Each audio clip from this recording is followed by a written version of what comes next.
This is the Super Deformed Gamescast coming at you with episode 10. Episode 10. Holy shit, guys. We've been doing this for 10 weeks now. That's crazy. Um, and it's been an interesting week. Thanks everybody for joining us. And those who are watching later, thank you for checking us out. We got a special guest tonight. Tim Dog from the Big Gamers Small Talk podcast is with us tonight. Tim, say hi, buddy. How you guys doing? Thanks for having me on. Hi, dude. No, don't worry about it, man. You want to give yourself a quick plug real quick? Tell people who you are and... I'm pretty much the guy on Twitter for Xbox. You can follow me at PNF, the number 4 LYFE.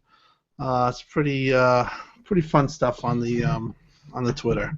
Yep, and Tim is a well-known Twitter personality, longtime Xbox gamer, all-around good guy. And Tim, we're happy to have you with us, buddy. Thank you for having me on. Hey, dude, no problem, man. We're always we like to have guests on because the rest of us put together are pretty boring. Especially we actually secretly hate all of each other, so we do. That would make it a lot more interesting. It would, though, wouldn't it? Like it would. I feel like it would. Although I will say this, Steve was over at my place today, and we were doing some. And by the way, real quick, that actually brings me to something.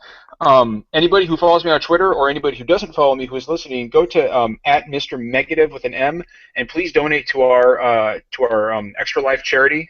We've been playing games all day and streaming it live for the Children's Hospital in Richmond, Virginia, which is close to where I live. And it's a good cause. You know, we're playing video games for a good cause, and I'm trying desperately to hit my goal by the end of the weekend. I don't think it's going to happen, but please go and give what you can if you can. We would really appreciate that. Okay, so Call of Duty Black Ops 3 released on Friday.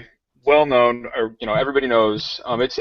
This is actually about the time of the year where we're getting into the real heavy hitters. Brandon, I know that you've got a lot to say about I've been playing some Call of Duty last few days. Yeah. I know you have. I've been following you on Twitter with great interest. What are your So let's start with the campaign because I really want to hear your thoughts on that. All right. So I'm on mission 5. I don't even know where to start because I do like some parts of it. So, but overall, I'm pretty down on it. What are your opening thoughts? Okay, all right. So Steve and I played a little bit of the campaign last night. Then Steve came over today, and we were doing some co-op. I'll say this much: I know that people have been talking about frame rate issues. Regardless of platform. The first thing that jumped out at me was the fact that all cutscenes run in 30 frames per second, and the gameplay runs at a mostly smooth 60 frames per second. It's super jarring because it's not just like the cutscenes. It's even it's any little moment where they take the interactivity out of your hands. Like even just like the little mini cutscenes, those run at 30 frames. Yeah, and then because it'll do that, and then it'll dump you right back into like a gameplay scenario where the frame rate instantly jumps from 30 back up to 60. And it's just like, what is going on?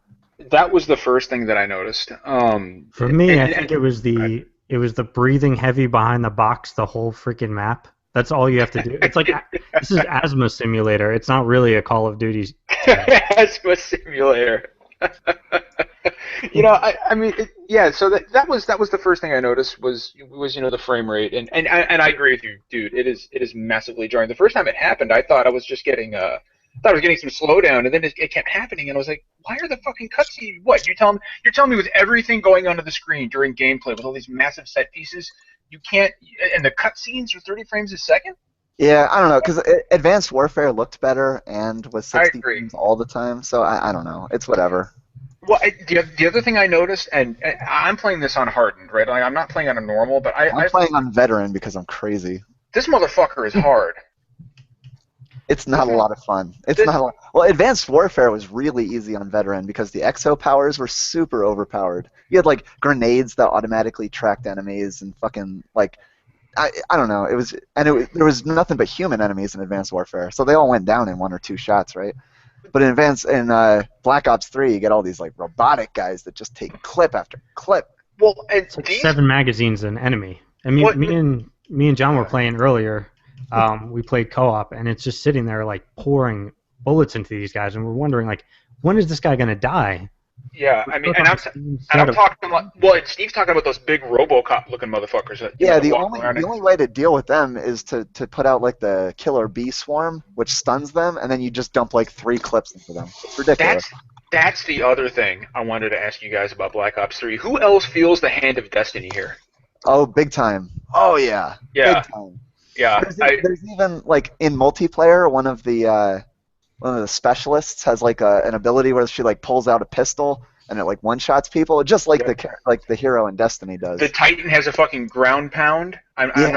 Just like the Striker Titan in Destiny. There's an archer. There's an archer. Yeah, dude. And so I'm sitting here and I'm watching this and I was like, I feel like I'm playing fucking Destiny. Like there's absolutely a ton of Destiny influence. It even bleeds over to the campaign because the campaign is clearly focused on 4-player co-op for the first time ever in the series. And I'll tell you this much: Steve and I were playing on I have a big movie screen down in my basement. Steve and I were playing co-op. You know, I'm talking like couch co-op, and it is still so small that we were straining at because when you go into split screen, you get black bars on the side of the screen. So not only does it crop the image horizontally, but it does it vertically as well. Okay, I've seen that before. Yeah, I don't like that. It was dude, it was fucking awful. It got to the point with Steve and I where I put the controller down and I was like, dude, I'm not having any fun. Like this, I can't play this anymore. Like this. And after that, we called it a night. But so in a day and age where, and I want to kind of get back to the frame rate issue for a minute. In a day and age where Halo 5 can run at a dynamic resolution and maintain, I think it's 60 frames per second, right, guys? Like it's a hard lock 60. Yeah, Halo 5's got it on all lock. the time. Yeah. I saw the Digital Foundry. If that shit goes to 59, it's for like half a second. Yeah, and so you're telling me that Halo 5 can run at dynamic and Call of Duty can't? I mean, hold on, wait. Call of Duty is a dynamic res as well.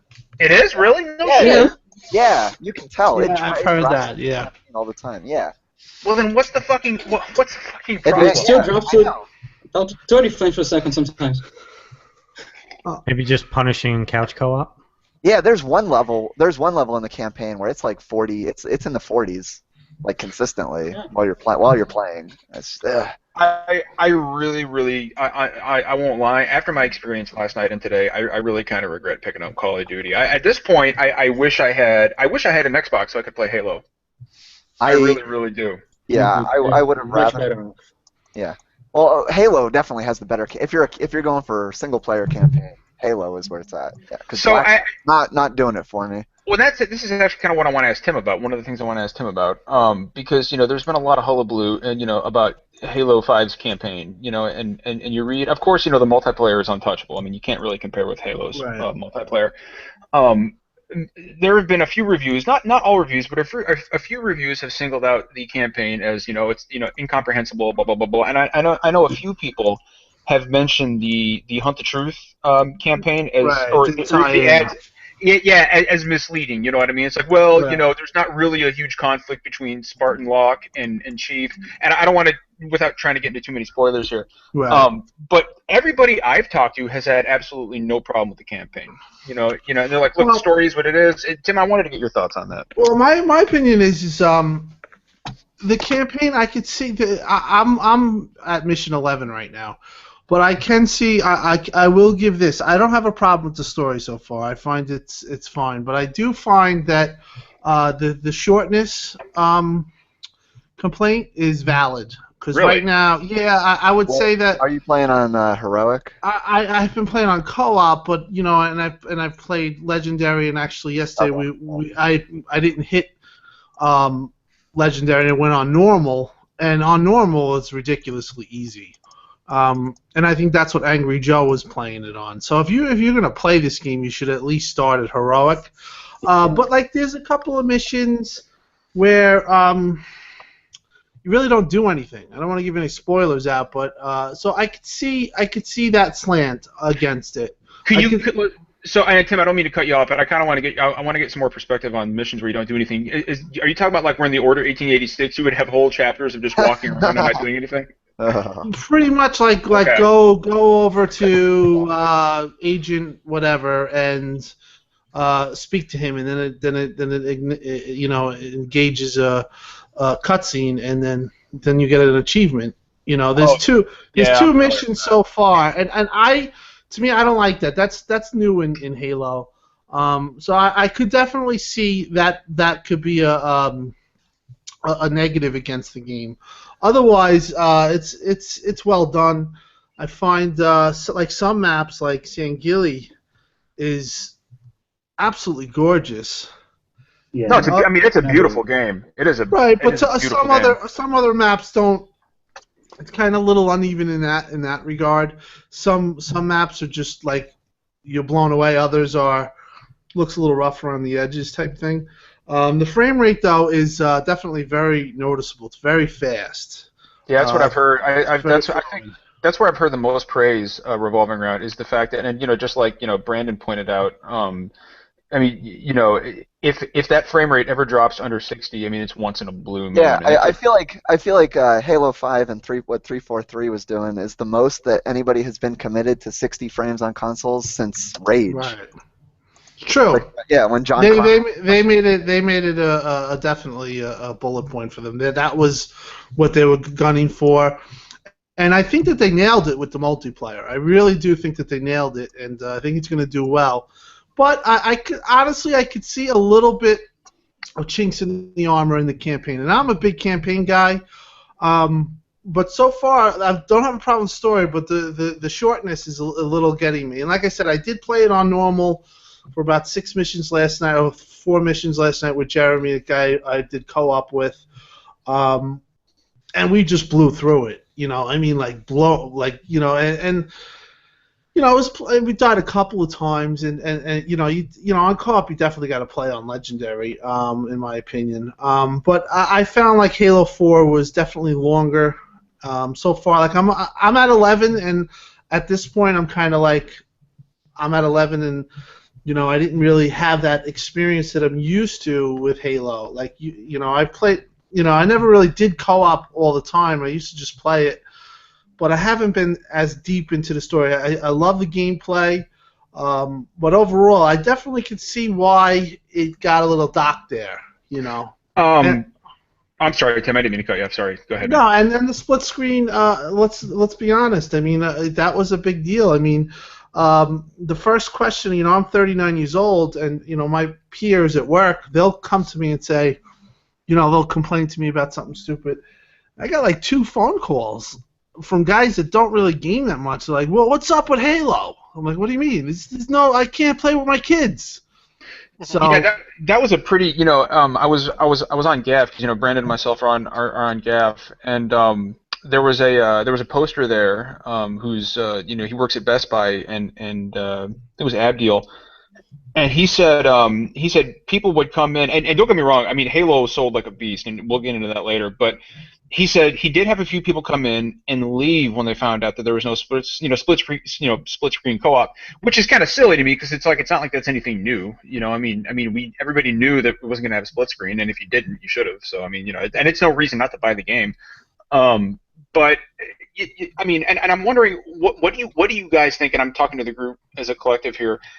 That was a staple of Halo for years and years and years. It's the way that I played Halo 1, 2, and 3 co-op with my brother, split screen. That's how I did it. So why is it not there, guys? I think it's partially just an evolution of what the gaming industry is starting to become, and it's kind of ironic for as much as you are connected to more and more gamers because of the internet, it's destroying. It really is kind of doing a number on what co-op, like armchair co-op just doesn't exist anymore. And a lot of gaming companies, I think, are recognizing that, and a lot of game manufacturers are saying, you know what, that's wasted money in development time, that's wasted time in development time. We're just going to go ahead and, we're going to build in the online capability, and that's going to be it. That makes sense. Well, if you're going to lock in at 60 frames per second, there might be a dip if you put another person on that screen. Yeah. That's part of it. Well, and that's what I was going to say is there's definitely technical limitations that are also a factor. I mean, anybody who's done computer programming knows that the minute you put an additional object in there, being able to render that background at 60 frames per second becomes twice as difficult. Right. But I mean, but do you think? But what? No, and I get that. But do you guys think that was the right? So, and I can tell you right now that that's exactly. Well, that ties into it because Steve and I were playing split screen co-op today on Call of Duty, and I tell you right now that was running at about 35 frames a second. We saw it. Yeah. It was yeah. rough. It was rough. It was bad. When you're running the single player co-op, it's a buttery smooth 60 frames a second. So I know what the cost. I guess what I'm asking is do you guys think it was worth it? Is the sacrifice worth it? Because I mean that's a big deal for a lot of people. I think it's not. I think it's not worth it. I think they should have had the split screen co-op, and Call of Duty did it with some consequence, obviously, but they shouldn't take that away from the people who are looking forward to it. I'll say objectively, I think subjectively I say it's the wrong decision, but objectively, I mean, I don't have numbers in front of me to know how much money they saved in development, how much time they saved in development. Yeah. So it's kind of hard to make that decision. It's easy to make a gut decision and say, I like this, so I'm pissed that you got rid of it. But if I'm the company, they might say, yeah, I might piss off 1,000 people, but if I'm saving $3 million in development costs, okay, they're gonna buy the game anyway. I think it'll be interesting to see if the backlash was enough to get them to put it back in Halo 6. Yeah, I think. Well, Frankie already said that it's something that he said there was a big kickback. So okay, yeah. It might be. I feel like that might be added. I mean, if it runs at 30, listen, I'm opinion if it runs, it doesn't run as perfectly as the normal one screen. I would still do it because Halo is 30 FPS for 4 games. Yeah, I mean it's people can handle 30 FPS Halo. They just want a lot of it, like with my friend Lou. He didn't buy the game. He really didn't buy the game because he went into the thing and he heard that and he actually said, "Well, I can't. How am I going to deal with my kids?" Because he plays with his kids and now he has to either get another Xbox and go online. So I think it was a little bit of a miss. It's not crazy, but it's definitely something that in Halo 6, if obviously we know it's coming, but. Yeah, it should be added. If it's going to be 30 frames per second, like you guys said, so be it.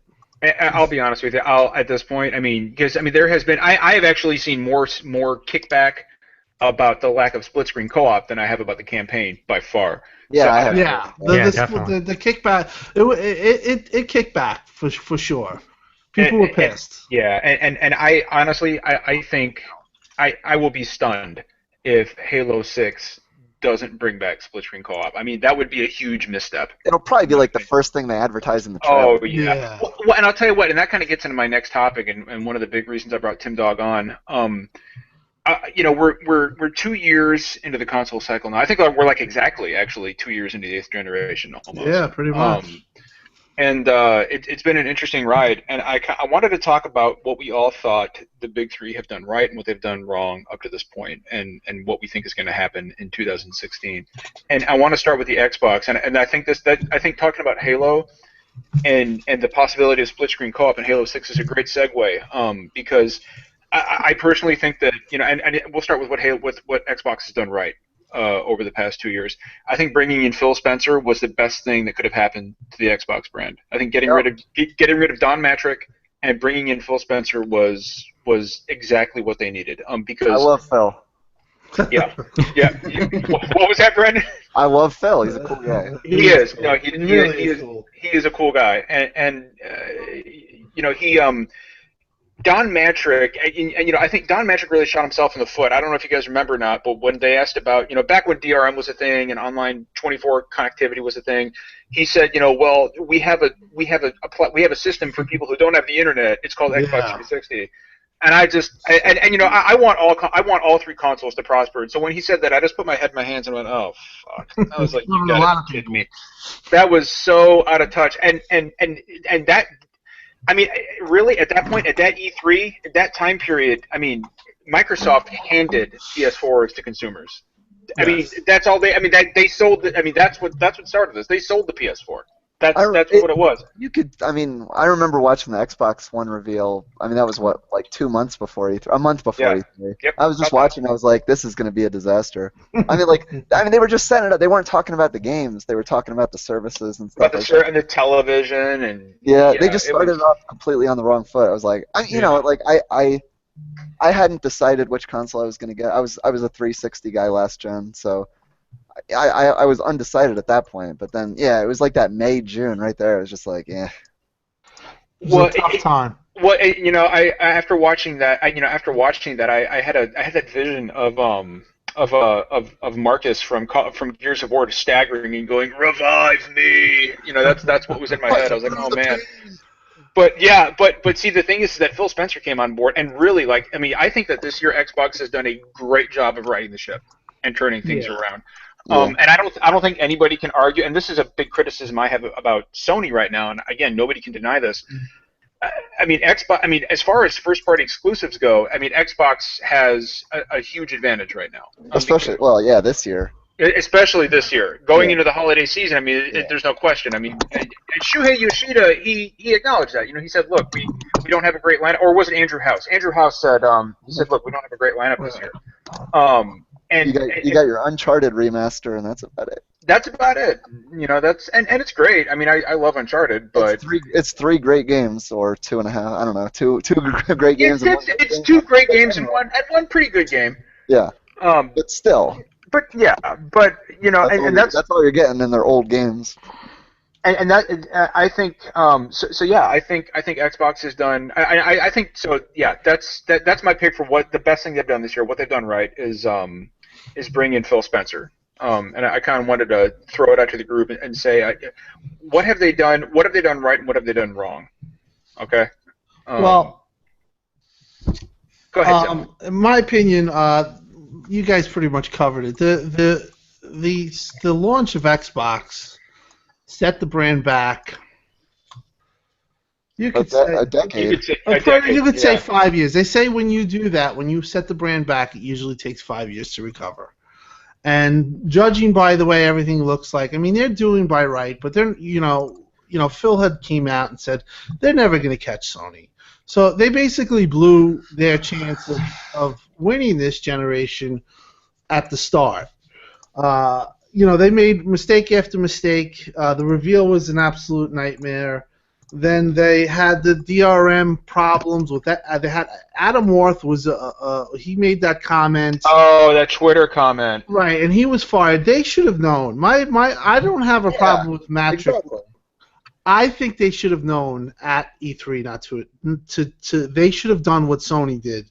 I mean, it feels like everyone saw it coming except them. Yeah, which is, and I had asked a couple of guys because I go to like events and stuff. I said, what happened there? And they said they knew, but too late to fix it. Too late. Kind of like when you're building a console for 5 years, or you're researching and you're in meetings after meetings and. They're looking and they're saying, look, people like Kinect. They like the casual stuff. There was a big disconnect. And even Phil acknowledged it because he was in the rooms at those times. There was a disconnect of what people wanted out of the video game systems. And now we know people just want video games. They just want games, yes. That's exactly. The first thing that they want. And then everything else from there is gravy. It's all nice, YouTube app, or this app. People just want the games. If you're gonna, so they monumentally screwed up at launch. Now what they're doing right now, I feel like they're really engaging, feedback and the fans, and they're looking to make games focus first. So I think that they're in a rebuilding stage. And 2016, like we were talking about how some years Microsoft was lacking in exclusives and then Sony was heavy. 2016 for a gamer is for Sony is absolutely loaded, and Microsoft is absolutely loaded. Yeah, I thought in 2015 Xbox did a good job of managing their exclusive titles with Forza and Titanfall and Halo. I mean, I've been a little bit jealous. It's good looking forward as a Sony guy to 2016. If Titanfall wasn't on PC, I would have bought an Xbox. Yeah. Yeah. No, absolutely. I just have this image in my head of Phil Spencer at E3 in 2013 announcing the Xbox price, and as he said $499, you could see just the venom in his face because you know that he didn't agree with it. You know that he was like, guys, Sony's going to undercut us by however much. I know it's coming, and you could see the displeasure in his face. I felt bad. It was like PlayStation. Well, I mean, he was handed a shit. I mean, it wasn't Phil Spencer's fault. He was handed a shit sandwich, and he had to eat it. I mean, ultimately, you know what it boils down to? You know what it reminded me of? Sony in 2006. Yes. At E3, because and you know what it was, Tim? They were coming off that fucking PlayStation 2 high. They were like, you know what? We're fucking so it's a PlayStation 3. You know, you'll get a second job. You remember that? You'll get a second job. Okay. Yeah, that was my time. You'll get it, and we got fucking Ridge Racer, you know, and Giant crabs. Remember the giant crabs? giant enemy crabs, man. I watched that E3 Yes, live. good point for Yeah, maximum back in the damage. day. I could not believe what I was watching at the time. Yeah, no, The Killzone 2 demo had my jaw dropping. Me 'cause too. I believed remember it. I was like, holy, I'm getting this. yeah, and then you find out it's all smoke and mirrors bullshit. It only took until like as soon as the show was over, the first thing everyone was talking about was like, "There's no way that Killzone was real." And then you had people like, no, it's totally real. It's totally real. And then whoops, dude, enjoy Lair. You know, it's like, okay.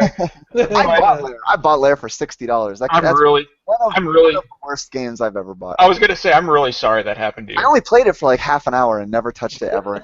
But that I was. heard it was like the worst controlled game ever. It's horrible, dude. The 6-axis was an abomination. That's I right, the played 6 it, I axis. played it before they patched in like normal controls. Yeah, that's right. It was It was patched. a patch. It came out 6 axis, right? Yep. And you were supposed to wave the controller or whatever. More like, dude, more like fucking 6 asses, man. That thing was awful. It was terrible. I never had a DualShock 3. I had a 6-axis for the entire duration of my PlayStation 3 life. I can't even tell you how horrible it is to try to balance Nathan Drake over a log or throw a grenade by waving your controller around. I played The Last of Us on the 6-axis, and then when I played The Last of Us Remastered with like a good controller, I was like, holy shit. So much better. So much better. At first you start thinking, oh my god, I'm really bad at the game, and you're like, no, I'm actually okay at this. Yeah, no, all these years of thinking I was terrible at Uncharted, and now I realize it was just their shitty fucking 6-axis controller. That thing weighed like an ounce. It felt It terrible. really did. It really did. It felt terrible to have in your hands. No rumble. Yeah. And that's what, that's what happened to Microsoft. The same thing that happened to Microsoft happened to Sony. It's Right. stupid. Because, I mean, let's face it, dude. I mean, Xbox 360 won the 7th generation, period. They did. Yeah. And they had that same, they said, we're going to do 24-hour, we're going to do DRM, we're going to do 24-hour online checks, and the people will buy it, they're going to like it, because fuck it. Yeah, And, they got too cocky. And on the other hand, Sony was very clear. Sony hit all the right notes. They did. Sony didn't say anything stupid. They just sat back like they should have, and they watched everything go on from afar. It reminded me very much of when Sony dropped the price of the PlayStation 1 at E3. Like we're talking 20 years ago, where the dude just walks up on stage, says $2.99, and turns around and walks away. That was cool. Yeah, that was. That was the PS1 that's announcement. literally what he did. Drop the mic. Yep. Drop the mic and he Saturn came in at $3.99. That does not let Sony off the hook for the things they've done wrong. God no. Over the past 2 years. Yeah, there was some bad stuff around the beginning of last gen. Because, well, over the past 2 years, I mean, let's face it, dude. With the exception of Bloodborne, and I'm a huge Souls guy, the first-party stable for the PS4, which Sony's normally renowned for, it's been a letdown. Tell me about it. I hate the Order more than almost any other game I've ever. It's horrible. No, it's a terrible game. I hate it. I can't even describe how much I hate the Order. The Order sucked. Drive Club. I mean, I'm not a racing guy, but I played Drive Club, and I was like, okay, it's a racing game. Yeah, it was okay. Drive Club is fun a little bit. I need my burnout. It was whatever. It's a racing game. But what else? I mean, can anybody else think of a fucking We had Killzone, Killzone, which was garbage.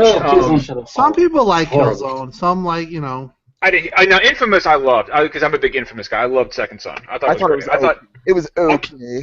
I thought Delson was a shit character compared to Cole. Yeah, but it's Troy Baker. It was all good. Yeah, well, dude, Troy Baker is everybody, and everybody's Troy Baker at this point. And that's fine with me. He should be more people. Yeah, he should. I mean, shit, dude, maybe I'm Troy Baker and you just don't know it. I mean, going from Troy Baker as the main character of Call of Duty last year to this douchebag they have in Black Ops 3.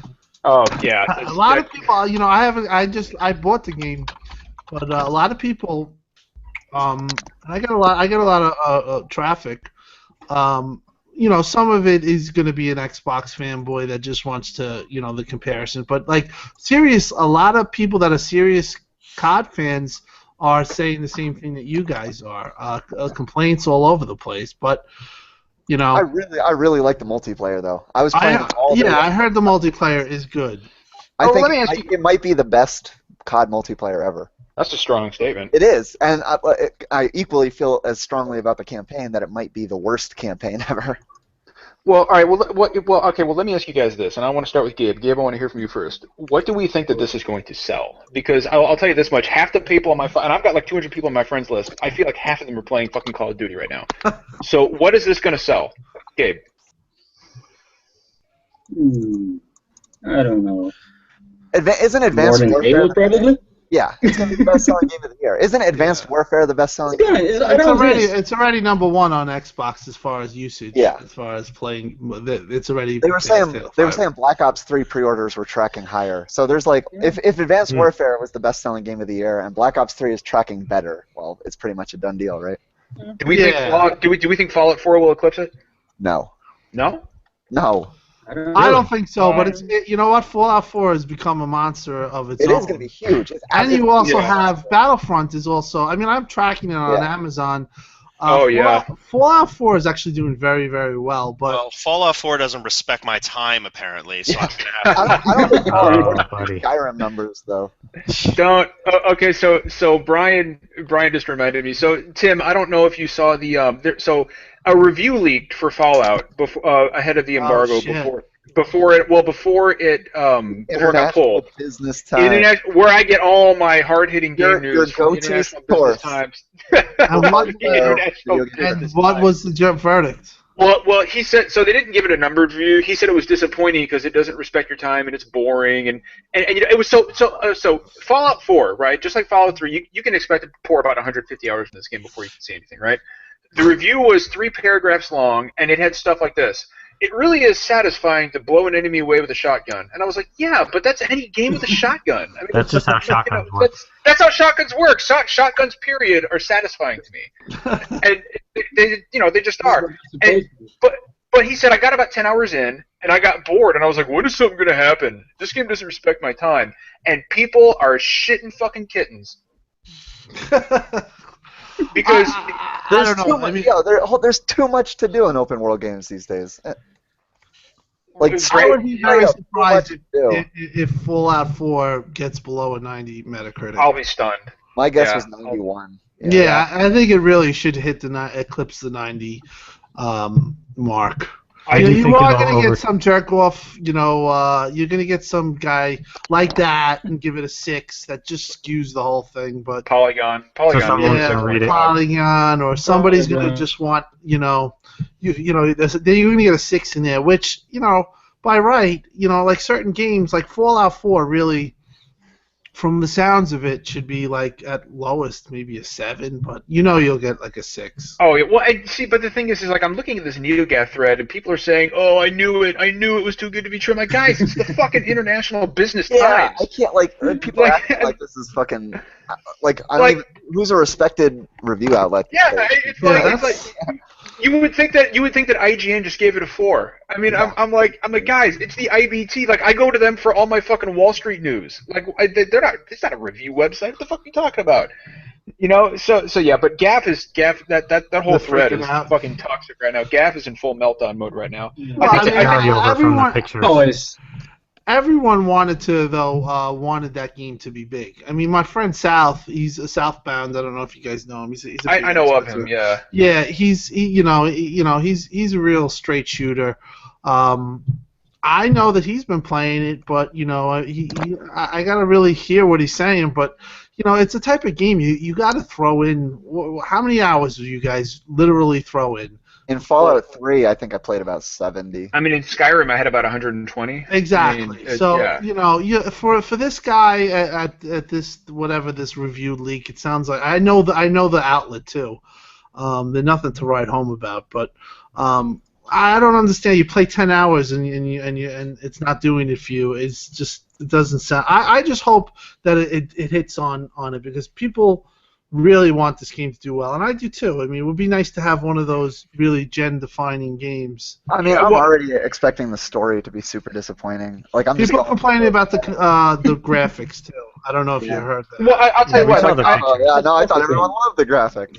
so I've gotten some feedback from people who have it on both on PS4 and on PC. I don't know about the Xbox One version. I'm assuming there's not going to be that big of a difference between that and PS4. But people are like, look. I mean, no, it's not going to win fucking graphics of the year. I mean, it's a Bethesda. I mean, neither did Skyrim, neither did Fallout 3. But it's an amazing fucking game. You don't play these games for the fucking realistic. You play them for the expansive world and the immersive characters. And the quest lines. That's why you play these games. Interesting question though. What do you think will be the best looking game of the year? I mean, it's either got to be Battlefront or Got to be Battlefront. I mean, for my money, dude, it has to be Battlefront. Now, Rise of the Tomb Raider looks really pretty. Yeah, I've seen that. That looks really, really crisp. Rise of the Tomb Raider looks really pretty. I still think as far like, so if we're talking straight visuals, I would have to give it to Battlefront. Now, I've played, and I can say that somebody's played the beta. I mean, Steve too. That game is fucking beautiful. That game. Now, granted, we've talked about the fact that Luke Skywalker walks like he has spina bifida. But well, did you guys see the new leak today? The gameplay videos that leaked today. No. Battlefront. Yeah, it was on GAF. It was very. I'll tell you, I almost pulled the trigger. Because I'm going to buy a game, and I think. I might be buying that. I mean, either that. I heard Assassin's Creed's pretty good, but I saw the screenshots. I didn't see the video. It'll be even better in 6 months when you can buy it for half price. Yep, exactly. That's when you buy an Assassin's Creed game, used or when it drops, or when there's a really good deal on Amazon. You're not missing anything by being behind. No, not at all. Although I have. There's no multiplayer. Well, I tell you what, I have heard really good things about Syndicate. They're saying that this is the best Assassin's Creed game. That's what South told me was very good. And if you're a trophy guy, they put multiplayer trophies on there too. They've had those since Black Flag. Black Flag, yeah. Yeah. Yep. They punish you if you're trying to get the platinum. I looked at the trophy stats for Black Flag. It was hilarious. Like all the percentage, like more people have done 100% completion in the single player than have even done like the most basic of multiplayer trophies. It's because nobody buys these games for the fucking. And that's that's one reason that I was surprised that people were knocking Halo for the campaign. Because I'm like, let's be honest, nobody buys Halo for the fucking epic story. I mean, it's a good story, but people buy Halo because of the multiplayer, because that's what it's known for. It's like people knocking, the Nathan Drake collection because it doesn't have multiplayer. I'm like, okay, yeah, but nobody plays Uncharted for the multiplayer. You're not giving the Halo campaigns quite enough credit. I don't even like Halo, but definitely those campaigns definitely were the main for me, it's the main draw for me. It's the main more draw so for than me. Call of Duty. And I mean, like Yeah, you guys definitely. said about the order, these missions where you just walk around and you don't even shoot a gun, or you're just looking around and you finish. They gotta go. Advanced Warfare had a couple of those missions. Yeah, I thought They that. just gotta go. MMO. There's no use. At least in Advanced Warfare, it was so they could put Kevin Spacey up on the screen for a bit. I'm not shitting you when I say that in the Order 1886, and Tim, I don't know if you ever played it, but I'm not shitting you when I say that you would go into Chapter 5 and you would talk to a guy by hitting square, and then it would say Chapter 6. I'm like, wait. There's at least three chapters in the Order that are nothing but cutscenes. I was like, wait, hold on. What just happened? What? Like, what the fuck? Did you guys actually like the Order? Like, is there anybody? Because I heard some people liked it. Some people did. It's incredibly polished. It's a polished. I gave the analogy last week. Do you think it's underrated? Because what killed that game, and I remember it vividly, was when that guy did the playthrough, and he did it beforehand. I don't know if you remember. I think it was rated exactly where it should be. It's like a 6 out of 10. Right. Here's my thought.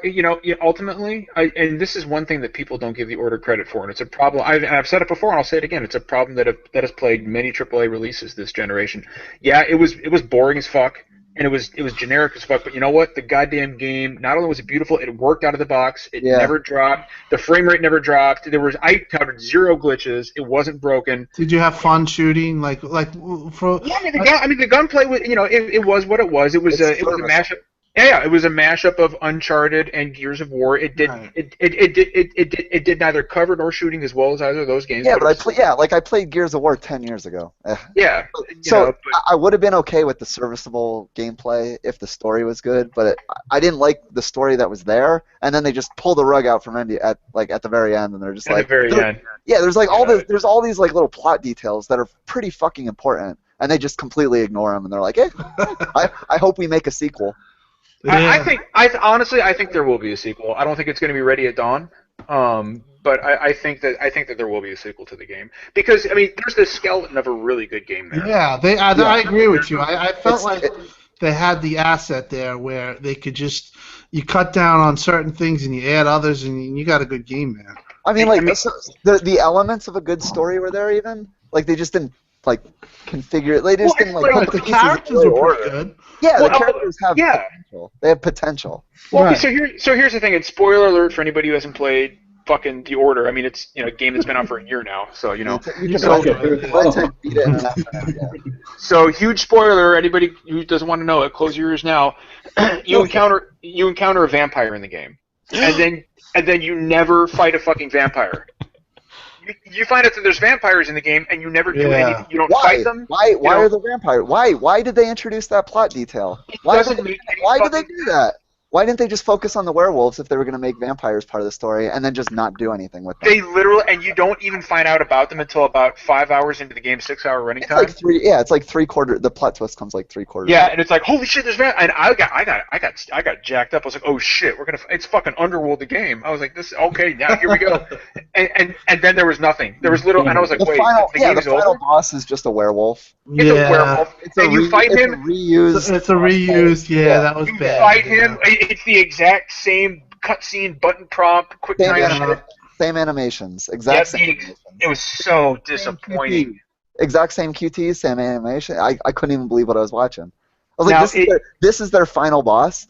Like, it's a mid boss.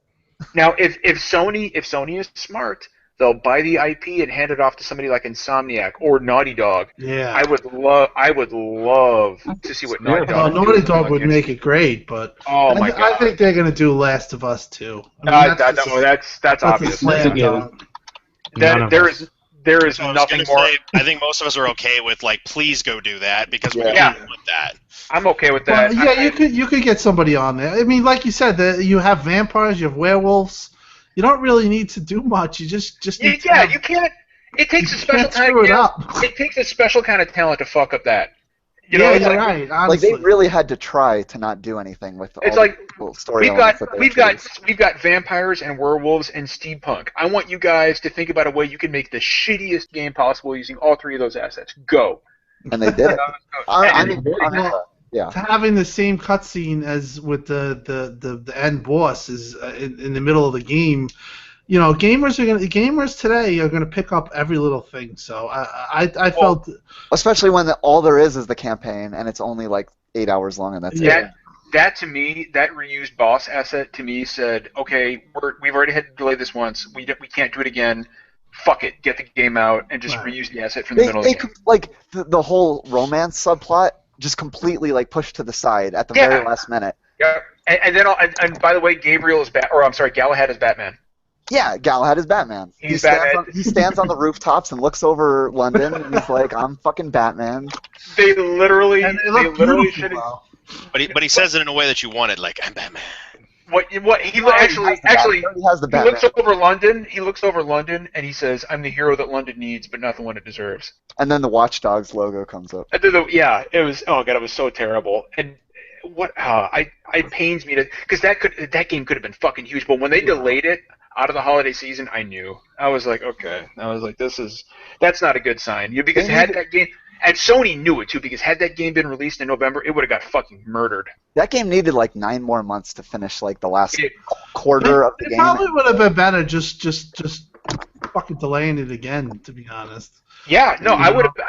They had like you said, it could have been a big recipe for a good game there. It could have been a big holiday release as a finished product, as a finished game that doesn't feel like it's leaving you hanging for Maybe it wouldn't have been as bad as a 6. It might have been a 7.5, but at least I feel like there was like a good 8.5 game in there that they just couldn't get to. Well, and that's why that's why people complained about Uncharted 4 being delayed, and I was like, no, trust me, this is a good thing because they delayed The Last of Us, and they probably turned that game from an 8 into a 9.5. They're delaying Uncharted 4, and they're probably going to turn that game from an 8 into a 9.5.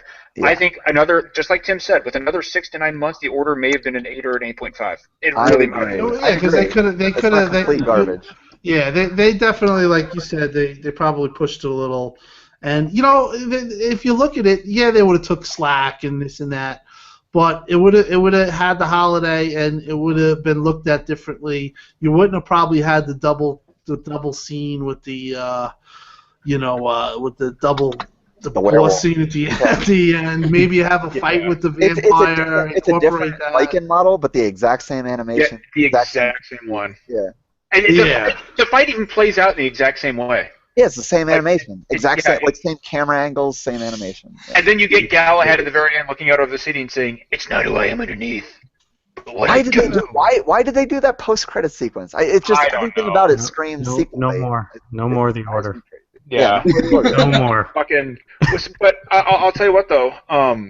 Speaking of games that get delayed, there's something I wanted to run by you guys in regards to Rise of the Tomb Raider. So it is obvious to me, and Tim, you may know more, so tell me if I'm wrong, but it is obvious to me anyway. This is my theory that they bought timed exclusivity for Rise of the Tomb Raider to compete with Uncharted 4's release this fall. Yeah. Or this winter season, right? Now that's been delayed, which I don't, obviously Microsoft didn't see that coming.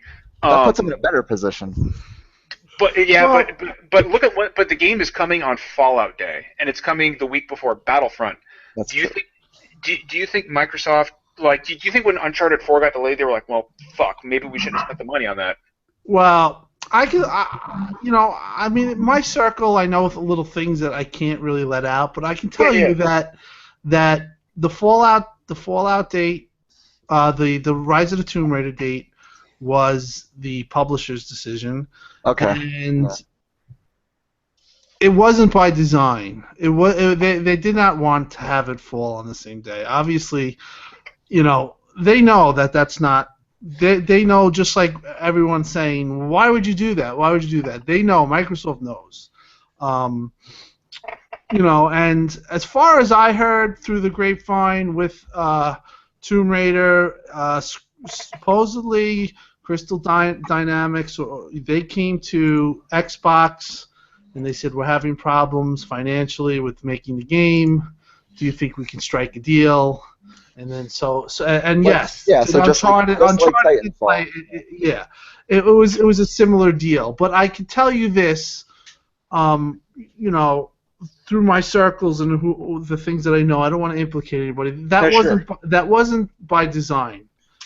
They wanted, let's just put it this way, they wanted September for Halo, Tomb Raider in October, and then Fallout in November. That was their design plan. And they had Gears in August, right? Right, that was their plan, but obviously things didn't happen that way, and they weren't in control. From what I've gathered, Crystal Dynamics really was pushing the date, and they went with that date, and they might not be the happiest with that date. Let's just put it that way. Yeah, I kind of get that impression, because I mean, granted, I think Rise of the Tomb Raider will sell, and I think it's going to be.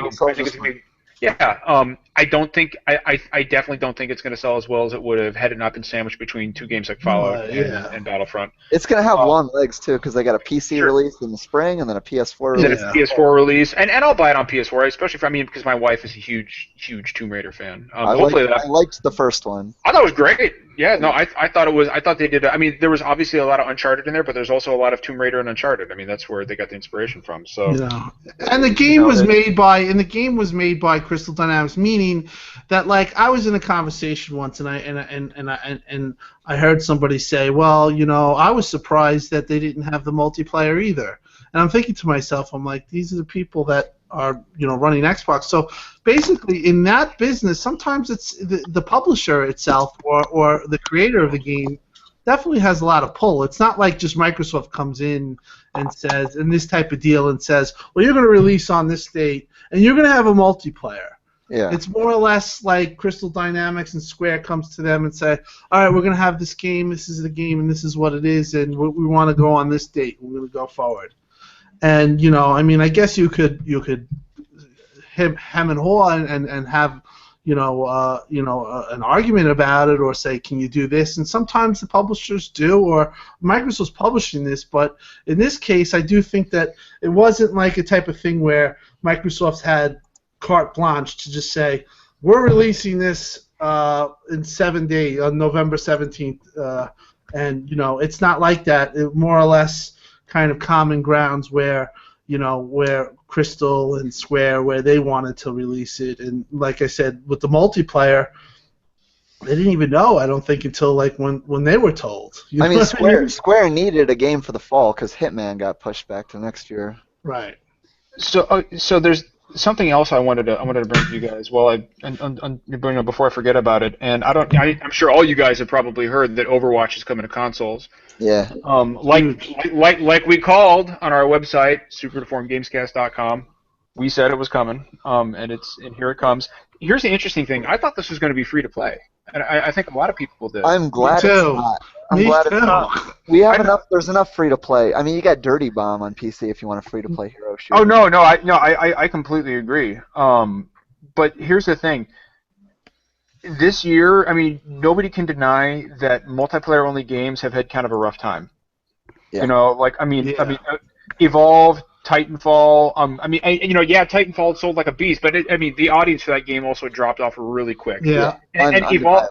Yeah. And Evolve it wasn't there from the start. That was dead on arrival. And I bought it. It was a good game, but I stopped playing after a week because I was like, "There's only so much." And we've talked about this before, Tim. That's my one fear for Battlefront is that Battlefront will fall into that same trap. Sure. Is this a smart move these days to release these games with no campaign? To me, it seemed almost like a kiss of death. Look at Call of Duty Black Ops 3 on Xbox 360 and PS3. It doesn't have a campaign, and sales for that game on last-gen consoles are tracking like shit. I mean, Zampella already confirmed that Titanfall 2 is going to have a campaign, like a no-shit campaign. I think it'd be suicide not to. Yeah. Sometimes they do. Go on.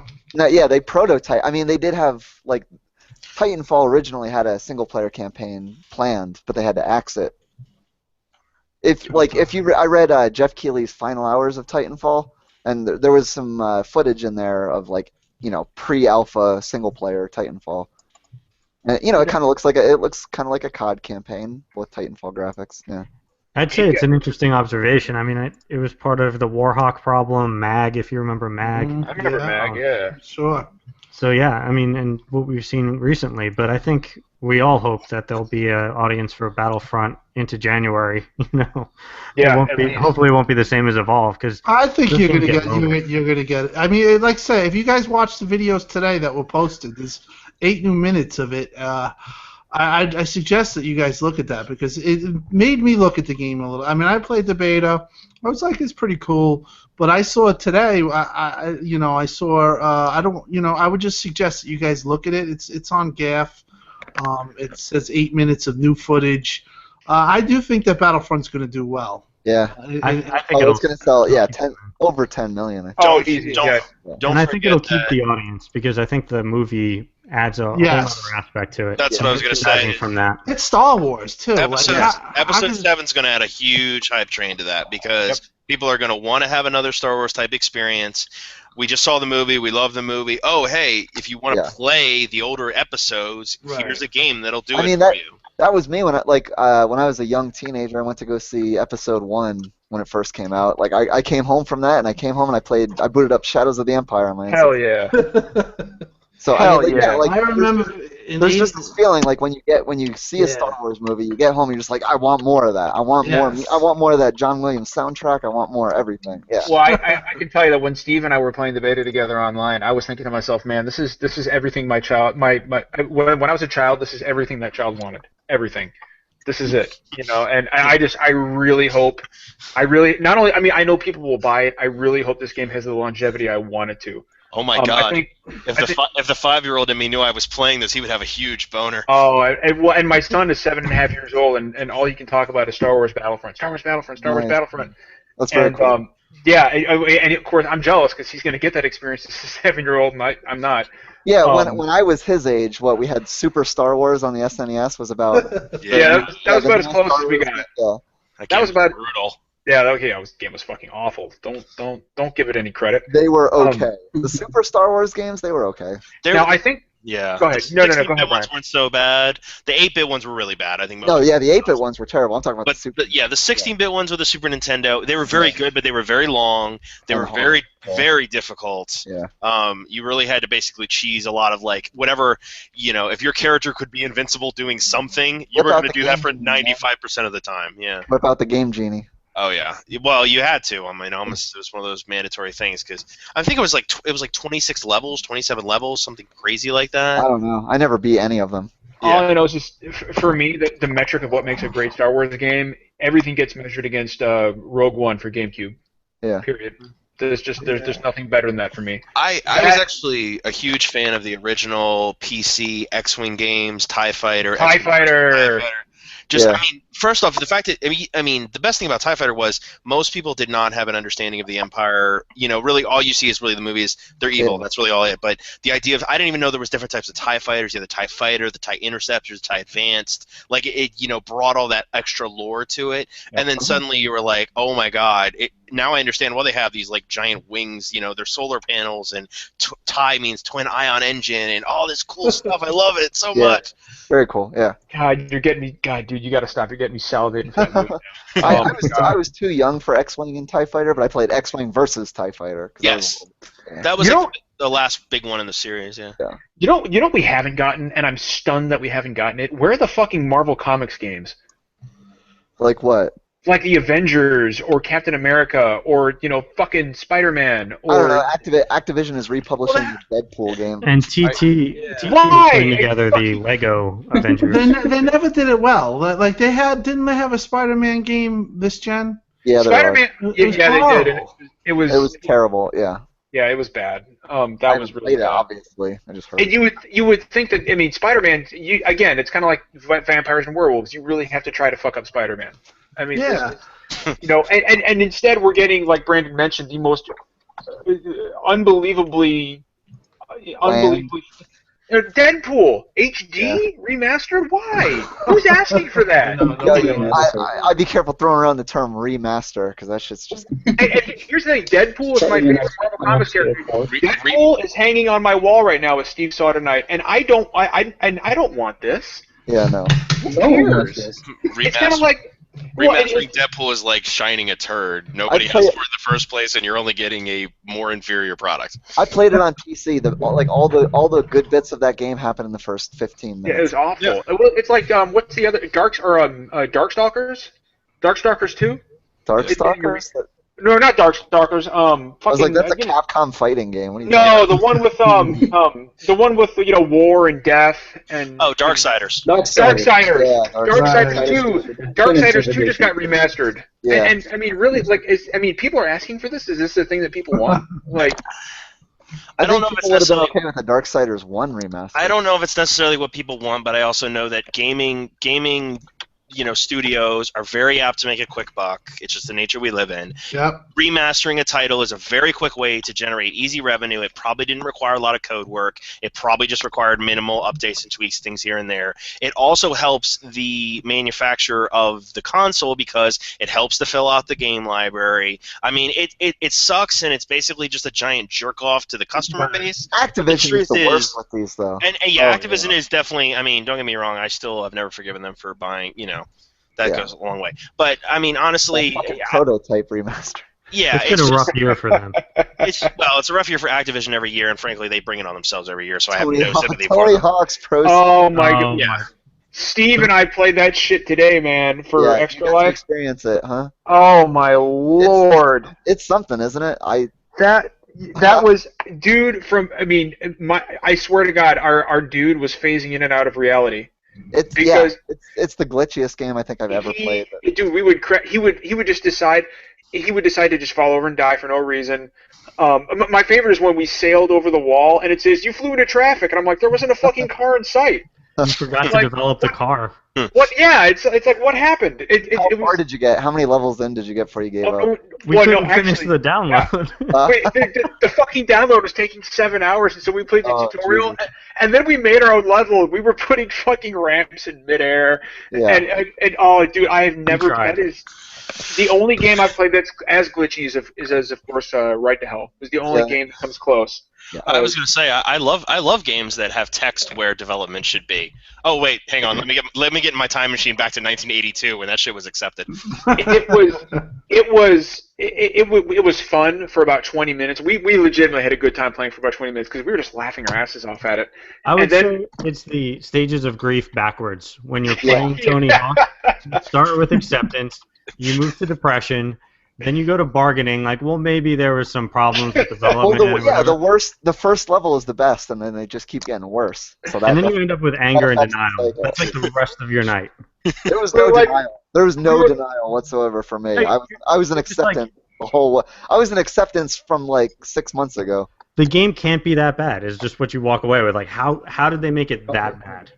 Well, and like Steve and I were skating around, and we saw like in the corner of the wall there's like this little Nike logo, and I was like, I wonder how much money Nike paid for that branding right there. Like the monster vending machines have the best textures in the game. Oh, it was great.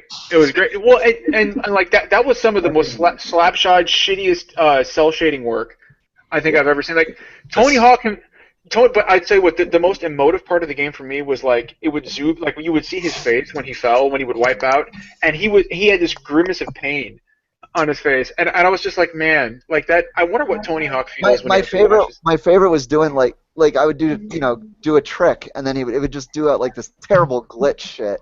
But then he would just wipe out. He would land it and then do like the fist pump thing. Yes. So, like I just watch him go up into the air and glitch out and somehow actually land back on the ground and then do a fist pump. I'm like, is this a joke? Are they messing with me?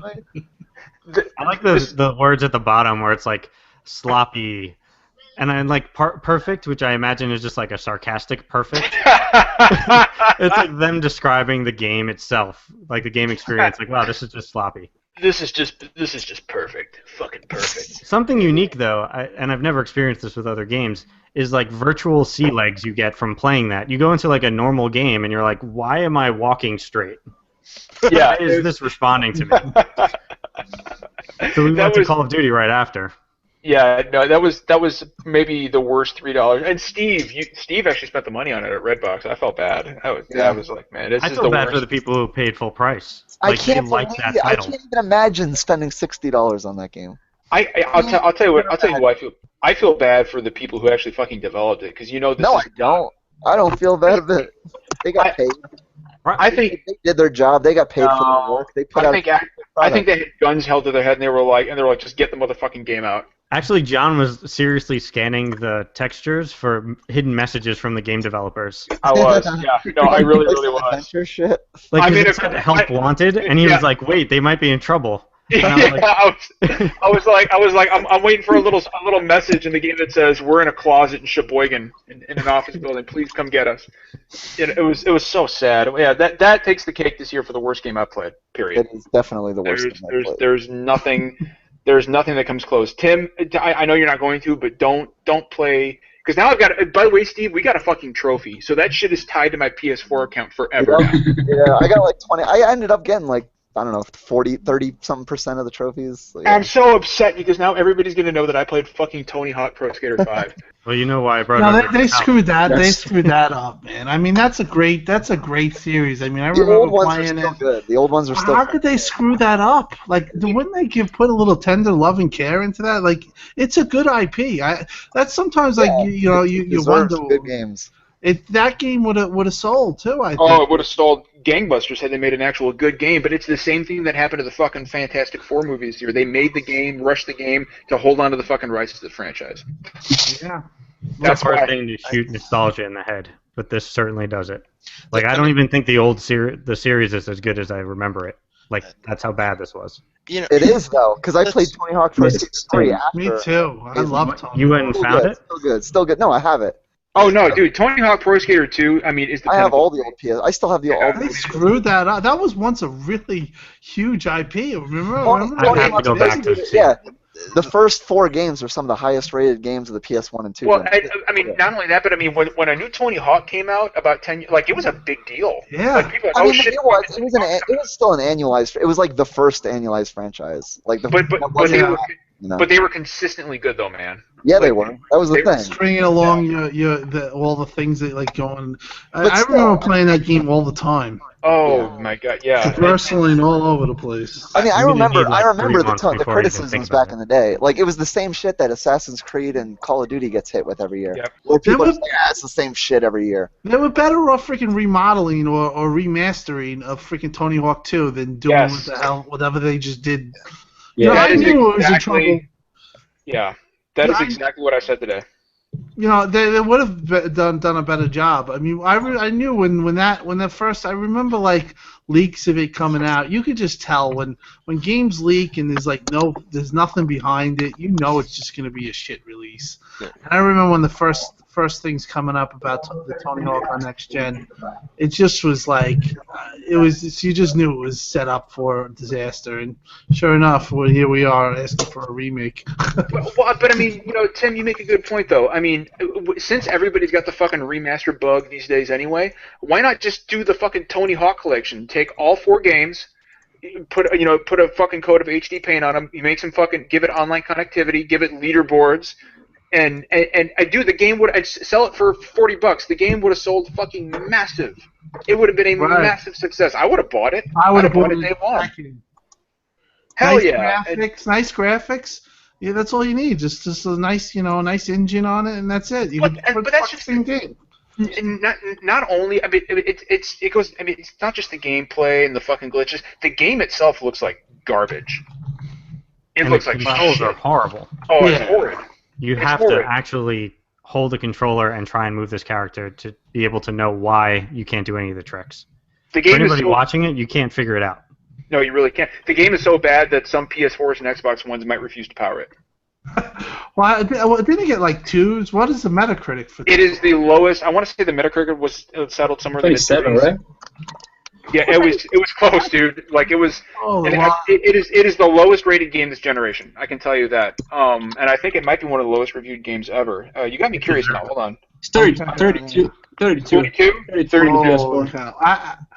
Wow. Well, I know that the lowest is Fighter Within is 21, I think. No. Actually, I think Right to Hell Retribution is the lowest. Yes, that might actually be. Because Right to Hell. Hold on. 19. I'm Right to yeah, Hell, 19. Fighter 19. Within. 19, yeah.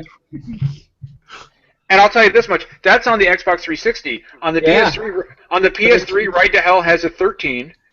And on the You guys and your Right to Hell.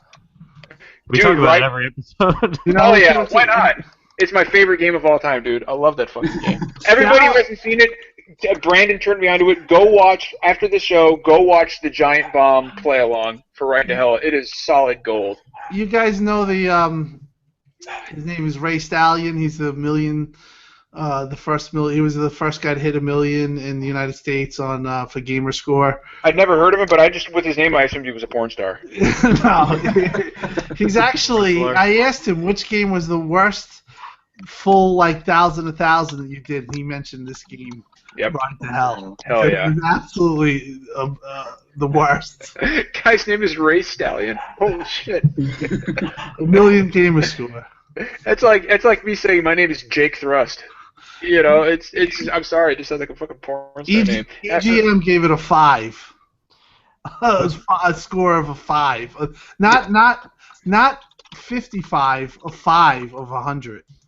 Sometimes there's merit to a game being bad though. Like I don't know if any of you guys played Deadly Premonition. That was like the whole point of that game was to be terrible, and I thought it was like fun. that. Well, that guy's Swery made that, right? Yeah, exactly. Yep, yeah. And his games are all freaking crazy.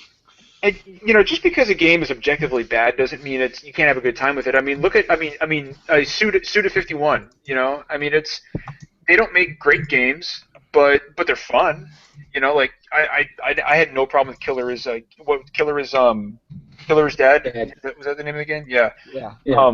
That was perfectly okay for what it was. I mean, just because a game is unpolished. I mean, look at Shadows of the Damned is a great example. I don't know if you guys ever played Shadows of the Damned.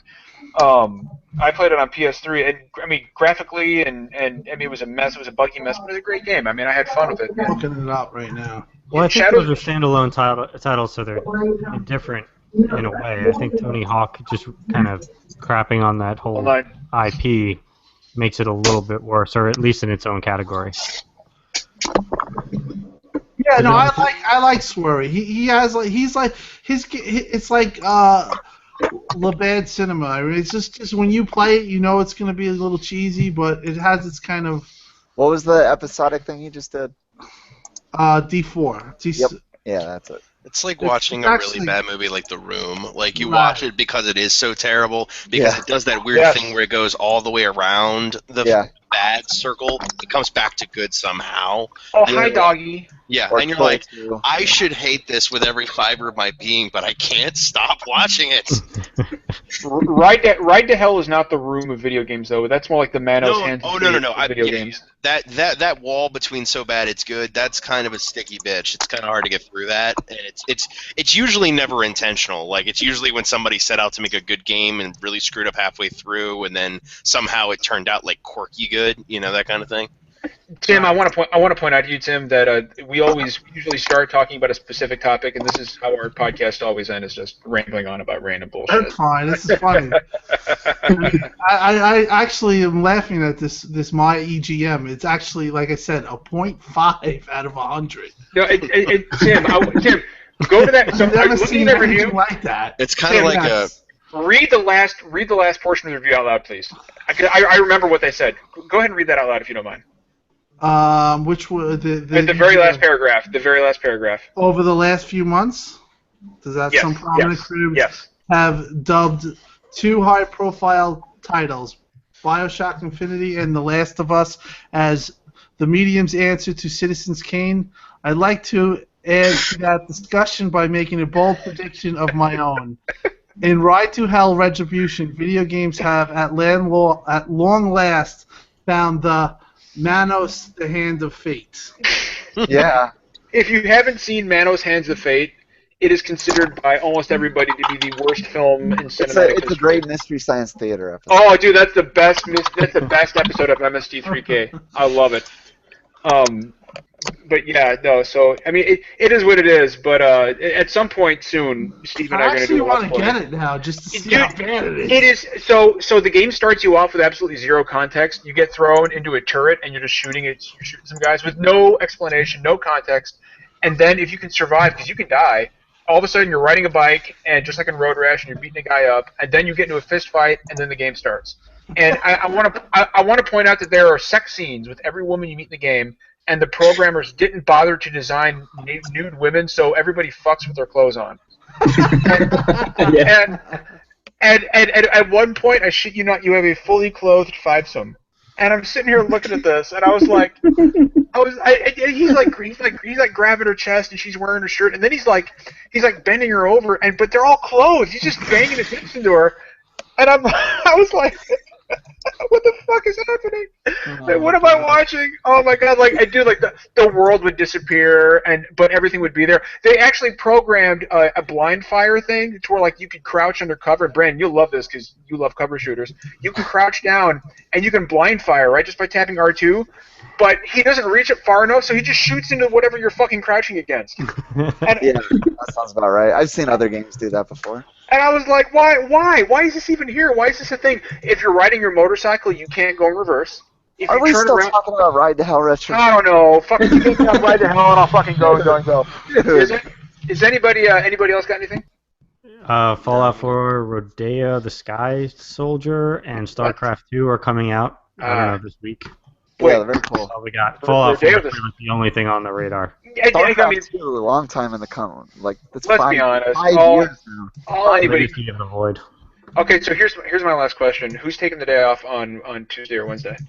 I have Wednesday off, yeah. I'm taking I'm off Wednesday. Anyway. Oh, never mind. Yeah, it's a government holiday on Wednesday. Sweet. I actually have a job to do on Tuesday, which I'm scheduled off, but I have to do it, so I gotta reschedule to work it. So that sucks, but at least I'm off Wednesday, so we're all off, right? My wife told me last week. She says, "Honey, I'll be out of town from Monday to Friday," and I was like, "Oh darn." I'm sorry. That's not bad. Right? Like, she knows. Oh, shoot. She knows. I mean, she's a gamer too. She knows. Yeah. She was like, I was like, "Honey, And she was like, don't bullshit me. I know what you're gonna be doing. I was like, okay. I mean, I am sad you're leaving, but at the same time, have a nice time in Ohio. And when is the embargo? Because I heard that there's actually an embargo for not telling the embargo. Okay, so the embargo. So as far as I know, exception. yeah, the embargo. So as far as I know, and Brandon or Gabe, correct me if I'm wrong. I think the embargo is up at 9 a.m. I'm sorry, 5 a.m. Pacific time on Monday. I think it's 8 a.m. Monday. Yeah, so 8 a.m. on New York the East time. Coast. Okay, is it? Yeah, good. Morning reviews then. I like Oh, morning that's reviews. good. Yeah, 3 o'clock is rough. I hate that. Dude, midnight is even because I will stay up for midnight to see a review of a game that I'm really excited for. I Yeah, don't like doing that. Call of Duty reviews dropped at midnight on Yeah. Friday. Oh, I hate Well, some people said that it was available in countries like Austria and like two Germany. others. Yeah, it's available in Europe right now, which is why. And of course, I mean, those feeds are going up on the internet. And they're getting tanked as soon as they are because Bethesda's fucking. Bethesda they're ninjas really are crazy. Yeah, dude, they're tough on that shit. the only thing I've seen crazier than Bethesda ninjas are Rockstar ninjas. I see, people are posting these playthroughs of Fallout 4 on GAF, and people are complaining about the graphics. I'm like, guys, this video is super fucking compressed. Like, you can't judge it based on this. I mean, it is what it is. But, I mean, hey, bottom line is we'll all find out Monday at 8 whether or not this game is any good. But even then, if you want to play it, go play it. Like, which is why.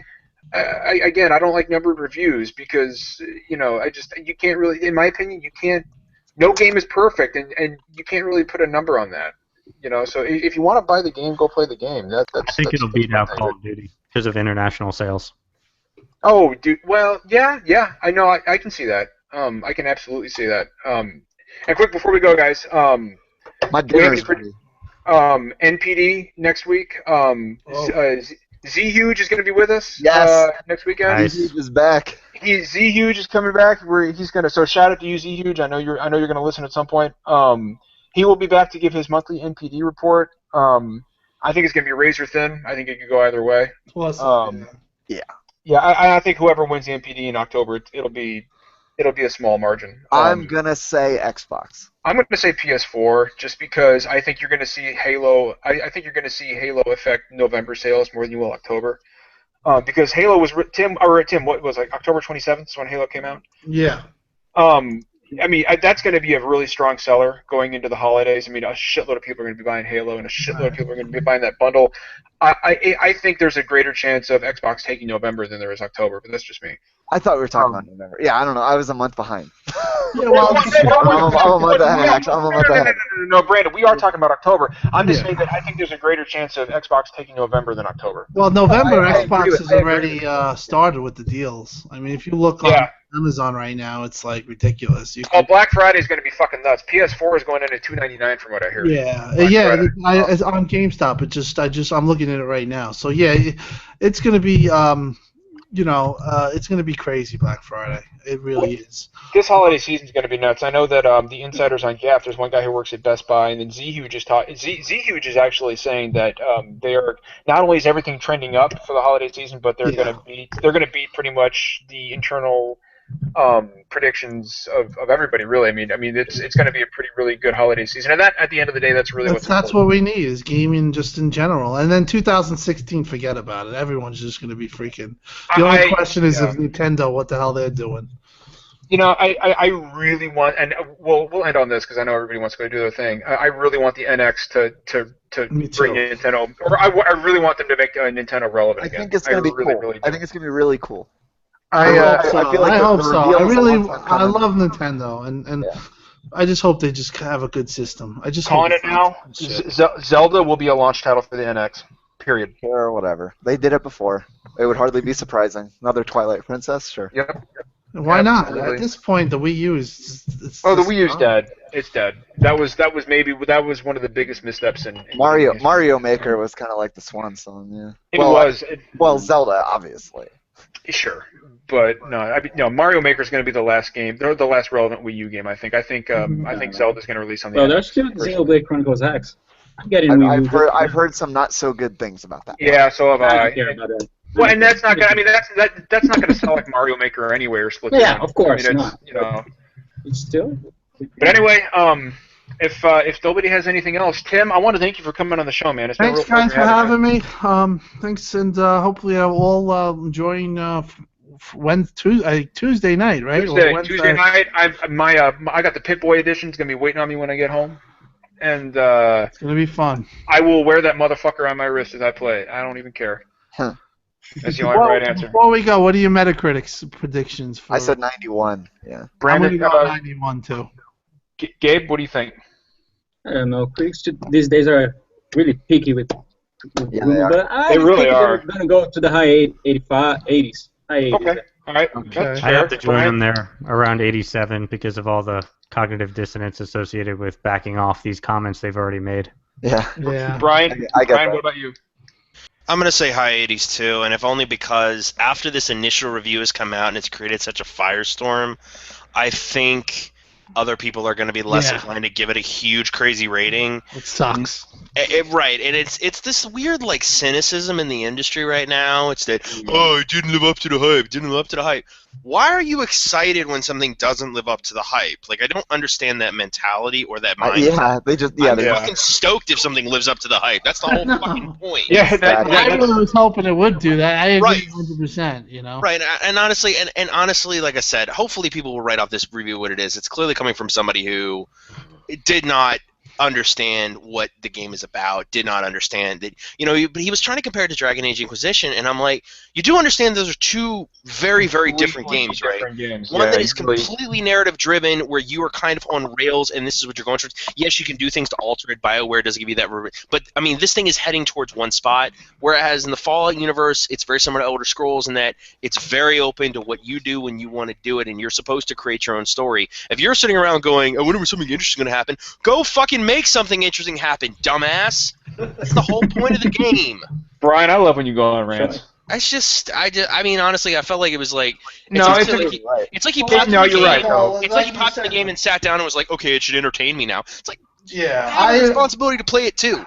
I agree with what you said, though. When you have something that comes out like that, reviewers that haven't finalized their score say, you know what, I can maybe get a little leeway, and then, then rate lower because of some stupid review like that. Because I think IGN's review is going to come in at an 8.8 because too much A button. That sounds about right. Yeah. That's just me. too much But, talking. Too much talking. Too much walking. Fucking walking simulator. But anyway, no. For my Let's Metacritic come back prediction. next week and see how we did. Yeah. No, I'm saying a 92 by the way for Metacritic. Okay. That's me. That'd be nice. So anyway, this has been episode 10 of the Super Deformed Gamescast. As always, it's not always poetry. We may not always agree, but we always try our best to keep it real as fuck. And until next weekend, we will see you guys later.